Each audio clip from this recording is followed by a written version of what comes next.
আমি এবছর এসএসসি 26 এবং 27-এর ইন টোটাল স্টুডেন্ট পড়িয়েছি অনলাইনে প্রায় 500-র উপরে।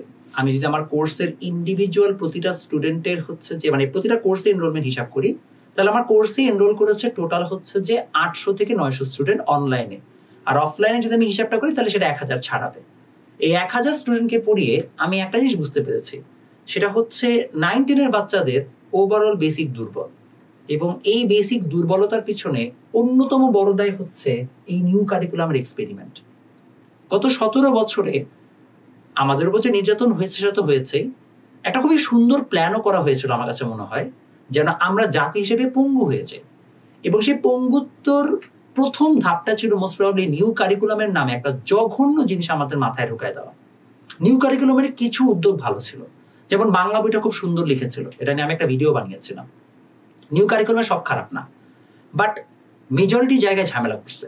যেমন যেটা হচ্ছে যে তোমার ক্লাস 8-এর বই, মানে যেটা হচ্ছে ক্লাস 9-এর যে সায়েন্স বইটা ছিল, সায়েন্স বইটার অবস্থা ভালো ছিল না, ম্যাথ বইটা বেটার করছিল, but again problem solving skill হচ্ছে যে বেটার হয় না বাচ্চাদের।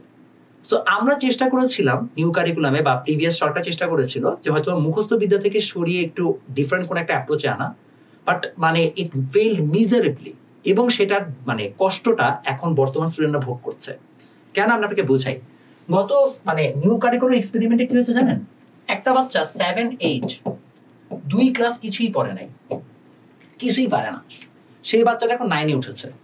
7-8-এ তো কিছু পড়ে নাই, ডিম বাচ্চা বসে বসে, তাই না? ডিম বাচ্চে, তারপরে হচ্ছে যে ওই যে ঘর গুছাইছে, এগুলা করছে, স্কুলে যে মজা করছে, স্কুলে এক্সামের নামে হচ্ছে যে পরীক্ষার উৎসব হয়েছে, তাই না? এটা এক্সাম না, এটা হচ্ছে উৎসব। কারণ কি? কারণ কোমলমতি শিশু, ওরা হচ্ছে যে মাথায় এত কষ্ট নিতে পারবে না। ভাই এগুলো ভুয়া কথাবার্তা, বুঝছো? কেন ভুয়া কথাবার্তা বলি? ভাই আমরা ফার্স্ট ওয়ার্ল্ড কান্ট্রি না, আমাদের সাউথ এশিয়াতে শুধু আমরা না, ইন্ডিয়াতেও অনেক কম্পিটিটিভ জঘন্য এক্সাম হয়, চায়নাতে গাওকাও নামে একটা এক্সাম হয়, ওইটাতে যে পরিমাণ কষ্ট করে চাইনিজরা, ওটার আমরা ধারে কাছেও যায় না আমাদের এইচএসসি লেভেলে কিংবা বুয়েট অ্যাডমিশনের সময়। That's the amount of effort they put, এবং এত কম্পিটিটিভ এক্সাম। এবং মানে এমন না যে কম্পিটিটিভ এক্সামের কারণে ওরা পিছায় যাচ্ছে, ওরা জাতি হিসেবে ভালোই আগাচ্ছে। আগামী কয়েক বছর পরে চাইনিজ এবং ইন্ডিয়ান ব্রেন্ডে সারা ওয়ার্ল্ডকে চড়ায় খাওয়াবে। হ্যাঁ ঠিক আছে, বলছি না ওদেরটা কারেক্ট, এত প্রেশার দিয়ে আমরা যে পড়ি, মানে আমরা যে পড়াশোনা করি, আমাদের যে পড়ানো হয়েছে, আমি খুব একটা সাপোর্ট করি না একে, বাট ওই সংস্কারটার জন্য পুরো এন্টায়ার এডুকেশন কালচার এবং ওয়ার্কফোর্সের কালচার সব চেঞ্জ করতে হইতো। সেটা না করে প্রথমে এই বাসটা দেওয়ার আসলে কোনো দরকার ছিল না। I am really sorry to use the word. এখন আসেন কেন এই 7-8-এ কিছু পড়ে নাই, এবং আমি এটা বুঝতে পারি, কারণ ওরা সিম্পল ম্যাথমেটিক্যাল ইকুয়েশন পারে না। পড়াইতে যে বুঝে, ওরা সিম্পল ম্যাথমেটিক্যাল ইকুয়েশন ভুল করে, কিছুই বুঝে না। আমার তো কপালটা অনেক ভালো যে আমার ফিজিক্স ব্যাচে যে 500 স্টুডেন্ট আছে, এবং যেহেতু আমার কোর্সের ফিটা একটু high compare to other online platforms, এবং এখানে বেশিরভাগ যেহেতু আমি অত বেশি ফেমাস না, তো আমাকে আসলে দিন শেষে যারা ভর্তি হয় তারা আমার কন্টেন্ট দেখে 1000টা পর্যালোচনা করে তারপরে ভর্তি হয়। সো যারা এই পর্যন্ত আমার ফিজিক্স কোর্সে ভর্তি হয়েছে, কেমিস্ট্রি কোর্সে ভর্তি হয়েছে, তারা সবাই আমাকে জেনে বুঝেই ভর্তি হয়েছে। অন্যান্য প্ল্যাটফর্ম তো নাম শুনে ভর্তি হওয়া যায়, তো আমারটা তো ওরকম নাম শুনে ভর্তি হবে না, দেখে ভর্তি হয়েছে। তো তাও আমার ভাগ্যে ভালো স্টুডেন্ট পড়ছে, মানে তারা পড়তে চায়, পড়ুয়া, পড়ায় মজা পায়। বাট ভাই এর মধ্যেও তো কিছু স্টুডেন্ট ঢুকে, তাই না? মানে আমি অবাক হয়ে যাই মাঝে মধ্যে প্রশ্ন শুনলে, এমন প্রশ্ন করে আমি অনেকক্ষণ ভাবি যে কি বললো এটা। মনে করেন আর গুণন করছি, হ্যাঁ 2a = b লিখছি, তার পরের লাইন লিখছি a = b/2। ওকে ভাই পরের লাইন কেমনে হইলো? একটা 9-এ পড়া ছেলেকে আমি এই লাইন বুঝাতে পারতেছি না, অনেকক্ষণ ধরে গুতায়, তারপর আমাকে দেখাইতে হয়, দেখো এই 2টা নিচে চলে যাবে, ভাই তাও বুঝি নাই। তখন আমি বলি দেখো বাবা কোনো সমস্যা নাই, 2a/2 b/2, দেখো কাটাকাটি করলে a = b/2 আসে। ভাই বিশ্বাস করে টাকা দেয়, দেখা এগুলো করে, নাহলে পিড়াইতাম ধরে আমি যে কি ভাই এগুলা কেন পারে না। একটা 9-এ পড়া ছেলে এটা বুঝে না। এবং এটা মানে I am not kidding, this is not the ভাই মানে ফান, এটা একটা মনে করো যে মানে একটা ফেনোমেনা, একটা ফেনোমেনা বলছি, এটা একটা প্রবলেম, একটা বিশাল প্রবলেম। এবং এই জিনিসটা মানে রিজন হচ্ছে খুবই সিম্পল, যে নিউ কারিকুলাম এক্সপেরিমেন্ট করতে যাওয়া। বাচ্চাদেরকে আপনি যখন বলবেন যে ভাব তোমার পড়া লাগবে না, ও পড়বে না। ও ছোটকাল থেকে আমি এইভাবে ট্রেন করছি, ওর পরীক্ষা দিলেও পড়ে, ওকে কোনো কঠিন ম্যাথ দেওয়া হয় না, প্র্যাকটিস করে না, ও কিছুই পারে না।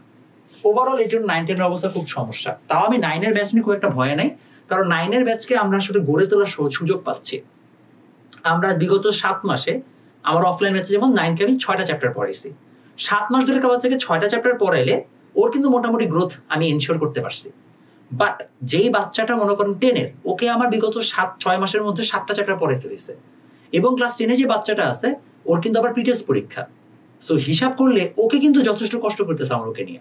এবং ক্লাস 10-এর মেজরিটি বাচ্চা হচ্ছে প্রথম দিকে পড়ে নাই, কারণ পড়ার মুডে ছিল না, অনেকদিন পড়াশোনার বাইরে, শুরুই করছে মনে করো মার্চ এপ্রিলের দিকে। এখন ওরা হাবুডুবু খাচ্ছে, না বেসিক ভালো, না বুঝতেছে কি করবে, এখন না পেরে হচ্ছে ওয়ান শট দেখে, এটা দেখে সেটা দেখে এই করতেছে। কারণ প্রি টেস্ট পরীক্ষা অবস্থা খারাপ, সামনে আবার নভেম্বরের টেস্ট পরীক্ষা, না আব্বু আম্মুকে বলতে পারছে না, কিছু করতে পারতেছে। এবং এই যে জিনিসটা হইলো, এটার জন্য পিওরলি জাস্ট হচ্ছে এই জিনিসটা দায়ী। মানে একটা খুব সুন্দর প্ল্যান করছিল বুঝছেন, আমাদেরকে পঙ্গু বানায় দেওয়ার, মেধাহীন করে দেওয়ার। ভাগ্য ভালো হচ্ছে যে আমাদের মানে বিদায় নিছে, তাহলে শেষ, আমরা পুরো মনে করেন যে গণ হয়ে যেতাম জাতি হিসেবে। অলরেডি পোস্ট করোনা যে ব্যাচগুলো আসতেছে, পোস্ট করোনা ব্যাচগুলোর মধ্যে আমরা কমন কিছু টেন্ডেন্সি দেখতে পাচ্ছি।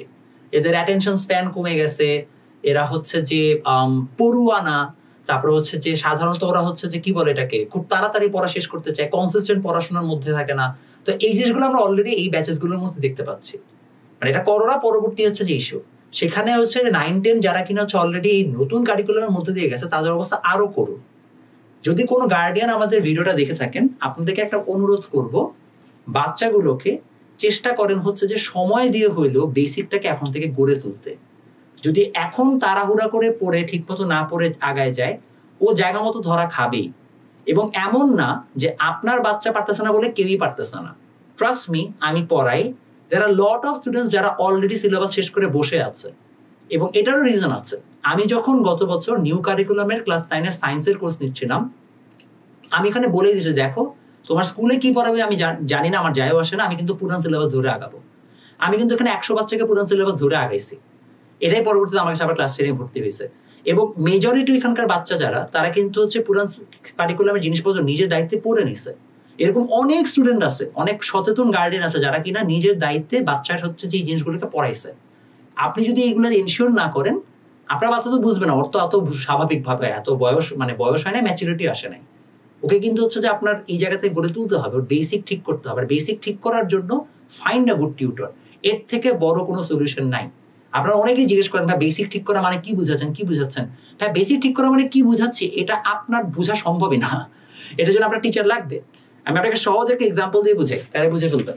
মনে করেন নিউটনের 3rd ল, প্রত্যেক বলের সামান্য বিপরীত প্রতিক্রিয়া বল আছে, সবাই জানে, যারা সায়েন্সে পড়েন এরাও জানে। Every action force has an equal and opposite reaction force. F1 is equal to F2, তাই তো, মাইনাস F2। এই ল দ্বারা আসলে বলের জোড়া ধর্মকে প্রকাশ করে, বা মানে মানে ফোর্স ওয়ার্কস ইন পেয়ার, এটাকে এক্সপ্রেস করে। এই কথাটা অনেকে জানে না, অথচ এই জিনিসটি ইম্পর্টেন্ট। এটাই হচ্ছে 3rd লর অ্যাকচুয়াল ব্যাখ্যা, যে সাধারণত একটা ফোর্স কখনো এক্সিস্টই করতে পারে না। আরো মজার বিষয়, এই দুইটা ফোর্স আসলে দুইটা ডিফারেন্ট সিস্টেমে কাজ করবে, সেটাও অনেকে জানে না। এই যে আমি আপনাকে কথাগুলো বললাম, এই কথাগুলো একজন টিচারই আপনাকে বলতে পারবে, বিকজ না বইয়ে আছে, না আপনাকে কেউ ধরাই দিলে আপনি বুঝতে পারবেন, এই জিনিসটাতে ফোকাস করে পড়তে হয়। এই জন্যই বলছি, যেখানেই পড়ান, আমি কখনোই বলছি না আমার কাছেই পড়াইতে হবে, that's not even N important issue here. But যার কাছে পড়ান, যেখানে পড়ান, অনলাইন হোক অফলাইন হোক, বাসায় টিউটর হোক, এনশিওর করেন যেন ওই টিচারটা ভালো হয়, because a good teacher is very very important. কারণ আপনি এবং আপনার বাচ্চা নিজেও জানেন আপনাদেরকে এক্সট্রা কি পড়তে হবে, কোন জায়গায় ফোকাস করতে হবে, কেমনে পড়তে হবে। ওটা যেহেতু আপনারা জানেন না, ফাইন্ড অ্যান এক্সপার্ট যে কিনা আপনার বেসিকটা গড়ে তুলে দিবে, বিকজ এই জিনিস আপনাকে অলরেডি অনেক পিছাই দিছে। দেখা হবে আপনার সাথে নেক্সট ভিডিওতে।